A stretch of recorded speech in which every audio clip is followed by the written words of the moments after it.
there. Welcome to my video.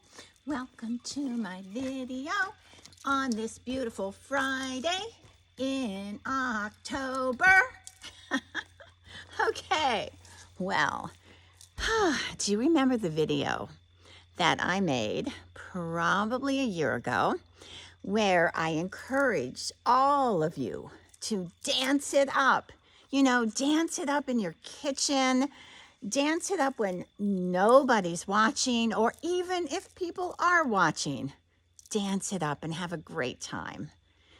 This often trips people up.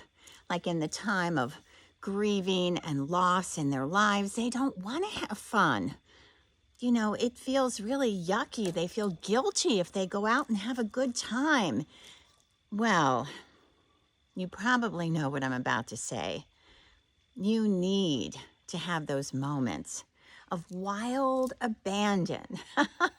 Just dance it up, put on the music, take yourself out to dinner, meet some friends for a glass of wine, take a walk in nature, of course, is one of my favorite things to do. But don't feel guilty and don't feel bad, especially if you're a caregiver, like you're taking care of someone who's very sick and, you know, you spend hours and hours and it's exhausting work, right? You need your time to restore your energy, you know, to rejuvenate, maybe even a weekend away somewhere, like to a beautiful hideaway, right? It's hard, though, to convince ourselves to take those breaks, but we so need them, especially when we're grieving an enormous loss in our life, whatever that might be. And it doesn't have to be something huge and expensive, like a big vacation somewhere. It can be a quiet night at home where you make yourself a beautiful dinner. You might pour a glass of wine and just be present with yourself in that moment.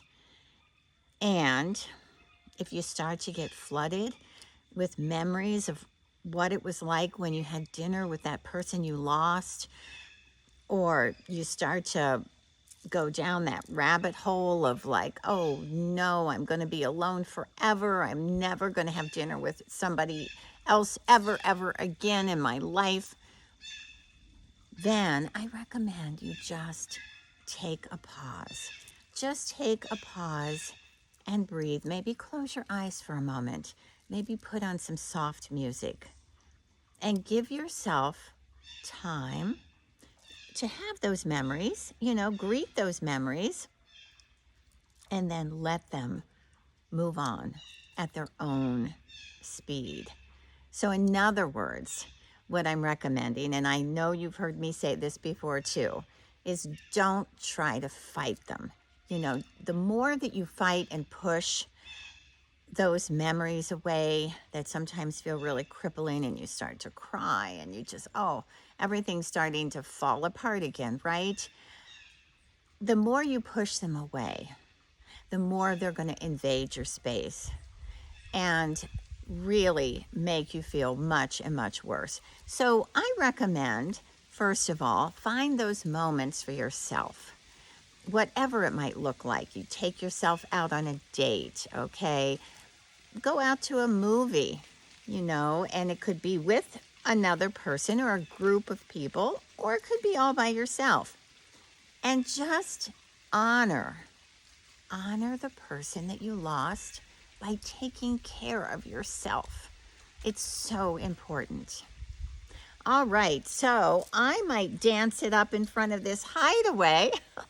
Nobody's watching me except I think our chickens. Maybe a few squirrels out there too. But even if you're being watched, still have a moment to yourself where you just live it up, dance it up, and let go. Let go of the remorse and the guilt that you might be feeling. All right, happy October and have a beautiful weekend.